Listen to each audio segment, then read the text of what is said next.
உங்களுக்கு காமிக்கல எப்படி இருக்குன்னு சொல்லுங்க என்கிட்ட. சூப்பரா இருக்கான்னு என்கிட்ட சொல்லுங்க. ட்ரெஸ் போட்டுட்டு உங்களுக்கு காட்டல. யார்விக்கு இந்த மாதிரி ட்ரெஸ்ஸஸ் தான் ரொம்ப பிடிக்கும். ஸோ அவளுக்கு ஏத்த மாரி எடுத்தாச்சு. கோவில் வேற ட்ரெடிஷ்னலா போனோம். ஸோ ஜவுரிலாம் வச்சு நெறைய பூலாம் வச்சோனே அவ ஹாப்பி ஆயிட்டா. கண்ணாடி கண்ணாடி போய் பார்த்துட்டு இருந்தா ரொம்ப நேரமா. முடியெல்லாம் முன்னாடி போட்டு அவ நல்லா என்ஜாய் பண்ணா. அப்புறம் கோவில்ல போயிட்டு நல்லா செல்ஃபிலாம் எடுத்துட்டு இருந்தோம். அங்க படப்பு சோறு போட ஆரம்பிச்சுட்டாங்க. அத வந்து லேடீஸ் யாரும் பார்க்கக்கூடாது. யாருமே பார்க்கக்கூடாது. ஸோ ஸ்க்ரீன் போட்டுட்டு பார்த்துட்டு இருந்தாங்க. யாருமே சத்தம் போடாம இருக்கணும்னு சொல்லிட்டாங்க வேற. அமைதியா உட்காந்துருந்தோம். வெயிட் பண்ணோம் ஒரு 1/2 அன் ஹவர் ஆச்சு. அதெல்லாமே முடிச்சுட்டு, நெக்ஸ்ட்டு பசங்களுக்கு கும்மிலாம் வந்து அடிக்க ஆரம்பிச்சுட்டாங்க.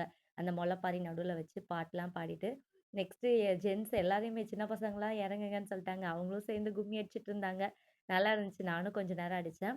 நெக்ஸ்ட்டு முளைப்பாரி வந்து அ அடுத்து கோவிலுக்கு போயிட்டு, அங்கேருந்து வாஷ் பண்ணி எல்லாரும் சாஸ்திரத்துக்காக கொஞ்சம் கொஞ்சம் தலையில வச்சுப்பாங்க. ஸோ அதுதான் எங்க வீட்டு முன்னாடி தான் டேப் இருக்கனால எல்லாரும் இந்த பக்கமே வந்துட்டாங்க.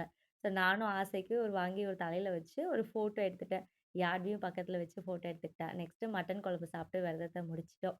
சப்ஸ்கிரைப் பண்ணிக்கோங்க. இன்னும் நெறைய வீடியோஸ் பார்க்கலாம்.